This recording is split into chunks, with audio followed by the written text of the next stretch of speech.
दोस्तों,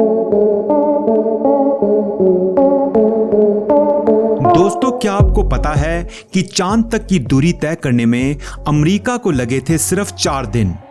रूस ने भी सिर्फ 4 ही दिनों में छू लिया था चांद को, और चीन को भी लगे थे 4.5 दिन, 4 दिन और 12 घंटे। तो आखिर भारत को चांद तक जाने में क्यों लग रहा है इतना ज्यादा समय? दोस्तों, आज के इस वीडियो में इसी सवाल पर बात करेंगे कि आखिर भारत के चंद्रयान 3 को चांद तक जाने के लिए 42 दिनों का समय क्यों लगेगा? क्या इसरो की टेक्नोलॉजी दूसरे देशों की तुलना में काफी पीछे है, या फिर इसकी कोई और वजह है? वैसे दोस्तों, क्या आपको यह गजब का फैक्ट पता था कि चांद महज 4 दिनों की दूरी पर है?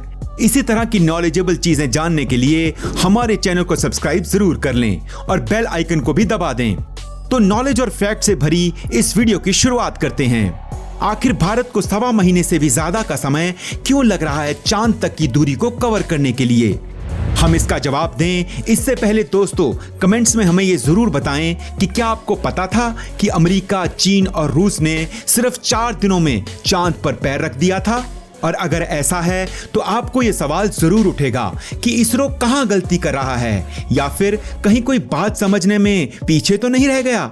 4 दिन के 6 दिन हो सकते हैं, चलो मान लेते हैं 8 दिन भी लग सकते हैं, लेकिन यहां पर बताया जा रहा है कि इसरो का चंद्रयान 3 दूसरे देशों की तुलना में उनसे 10 गुना ज्यादा समय लेगा चांद पर पहुंचने के लिए। इसकी क्या वजह हो सकती है? इतना ही नहीं दोस्तों, अमेरिका और रशिया ने आज से 50 साल पहले ही 4 दिनों में चांद पर कदम रख दिया था। उस समय की टेक्नोलॉजी और स्पेसशिप की तुलना में आज तो काफी डेवलपमेंट और एडवांसमेंट आ चुका है। फिर भी 2023 में भारत को लग रहा है 42 दिनों का समय, तो वजह जाननी तो बनती है। 1959 में सोवियत यूनियन के लूना 2 मिशन के लिए जो यान बनाया गया था, वो सिर्फ 34 घंटों में चांद तक पहुंच गया था। उसके 10 साल बाद का अमेरिकी अपोलो 11 मिशन के तहत बनाया गया यान भी सिर्फ 4 दिन, 6 घंटे और 45 मिनट का समय लेता है, और इतिहास में पहली बार किसी इंसान को चांद पर लैंड करवाता है। इसरो के चीफ बताते हैं कि 14 जुलाई को लॉन्च के बाद चंद्रयान 3 23 या 24 को चांद पर लैंड करने की कोशिश करेगा। इसी बात को लेकर कई लोगों का यह बड़ा सवाल है कि आखिर इसरो का यह यान इतना समय क्यों लेने वाला है? तो दोस्तों, इसका सीधा सा जवाब है, ना तो इसरो कोई गलती कर रहा है, ना ही हमारी टेक्नोलॉजी दूसरे देशों की स्पेस एजेंसी से पीछे है, और ना ही इसरो ने कोई गलत इंफॉर्मेशन दी है। इसरो तो बस भारत के फायदे की बात करता है। दोस्तों, एक यान की स्पीड, उसमें इस्तेमाल होने वाले रॉकेट्स की डिजाइन, उसमें इस्तेमाल होने वाले ईंधन और उस प्रोजेक्ट पर लगाए गए पैसों पर डिपेंड करती है। जब लंबी दूरी तय करनी हो तो यान को उड़ाने वाले रॉकेट्स की तेज स्पीड और यान को एक ही डायरेक्शन में उड़ाने की जरूरत होती है। चलिए बात करते हैं कि क्यों अमेरिका 4 दिनों में ही यह दूरी तय कर लेता है। नासा ने अपोलो 11 मिशन के लिए सैटर्न वी रॉकेट का इस्तेमाल किया था। इस रॉकेट को सुपर हैवी लिफ्ट लॉन्चर के नाम से भी जाना जाता है। दोस्तों, सैटर्न वी का top speed 39,000 kilometre per hour है। इतना ही नहीं, इस रॉकेट की लोड लिफ्टिंग कैपेसिटी 43 टन की थी। इसलिए धरती से चांद तक की दूरी, जो कि 3.8 लाख किलोमीटर है, उसको मापने के लिए अपोलो 11 को ज्यादा समय नहीं लगा। इस प्रोजेक्ट के लिए नासा ने $185 मिलियन को खर्च किया था। दूसरी ओर भारत की बात करें तो इसरो ने चंद्रयान 3 के लिए जिस रॉकेट का इस्तेमाल किया है, वो इतना हैवी या हाई कॉन्फ़िगरेशन वाला नहीं है। इस कारण इसरो ने चांद तक जाने का सीधा रास्ता नहीं चुना है। इसरो चंद्रयान 3 को पृथ्वी के ग्रेविटेशनल फोर्स का उपयोग करके चांद तक पहुंचाना चाहता है। इसीलिए ये रास्ता सीधा नहीं, बल्कि गोल गोल चक्रीय रास्ता है। जी हाँ दोस्तों, इसी तरह की साइंस आपने मिशन मंगल मूवी में भी देखी होगी। चंद्रयान को ले जाने वाले रॉकेट GSLV Mark 3 की लोड कैरिंग कैपेसिटी सिर्फ 4 टन की है। इसरो का चंद्रयान 3 प्रोजेक्ट सिर्फ 620 करोड़ रुपए के छोटे से बजट में बनाया गया है, जो नासा के उस समय के बजट के हिसाब से काफी कम है। 620 करोड़ में से 375 करोड़ तो इसरो को सिर्फ GSLV Mark 3 रॉकेट को बनाने में ही खर्च करने पड़ गए हैं।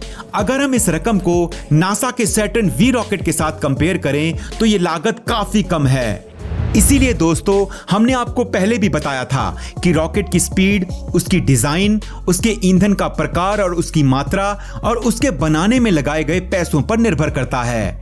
इन सब चीजों को कंसीडर करके ही फिर चांद तक जाने का रास्ता तय होता है। तो हम इस बात से क्या सीखे हैं? यही कि जितनी जल्दी और जितने कम समय में हम चांद तक पहुंचने की कोशिश करेंगे, उतना ही ज्यादा ईंधन यूज होगा और उतना ही ज्यादा पैसा लगाना पड़ेगा। इसीलिए इसरो ने नासा के सैटर्न वी के मुकाबले काफी कम कैपेसिटी वाले रॉकेट को डिजाइन किया है, ताकि खर्चा कम हो। जितना कम शक्तिशाली और जितने कम साइज का ये रॉकेट होगा, उतना ही कम इस पर खर्चा होगा। इन छोटे साइज के रॉकेट्स को कुछ इस तरह से बनाया जाता है ताकि ये चांद और पृथ्वी के ग्रेविटेशनल फोर्सेस का उपयोग करके चांद तक पहुंच जाएं और ईंधन कम यूज हो। इस वजह से यान को चांद तक पहुंचने में काफी समय लग जाता है, क्योंकि इसका काफी समय चांद और पृथ्वी की परिक्रमा करने में ही बीत जाता है। लेकिन दोस्तों इसका बहुत बड़ा इकोनॉमिकल बेनिफिट होता है, क्योंकि ये काफी कम मात्रा में फ्यूल का उपयोग करता है। यही एक लौता कारण है दोस्तों जिसकी वजह से चंद्रयान 3 को चांद पर उतरने में 40 से 42 दिनों का समय लगेगा। आशा करते हैं कि इस वीडियो के माध्यम से आपको आपके प्रश्न का जवाब मिल चुका होगा। दोस्तों अब किसी जगह ऐसी बात मत करना कि इसरो काफी धीमा काम कर रहा है या उसकी टेक्नोलॉजी बाकी स्पेस एजेंसी से काफी पीछे चल रही है। दरअसल दोस्तों हमारे इसरो के साइंटिस्ट काफी होशियारी से लंबी सोचते हैं और देश के पैसे को खर्च करने के समय काफी ध्यान रखते हैं। ये टेक्नोलॉजी को स्मार्ट तरीके से इस्तेमाल करते हैं ताकि कम खर्चे में काम चल जाए।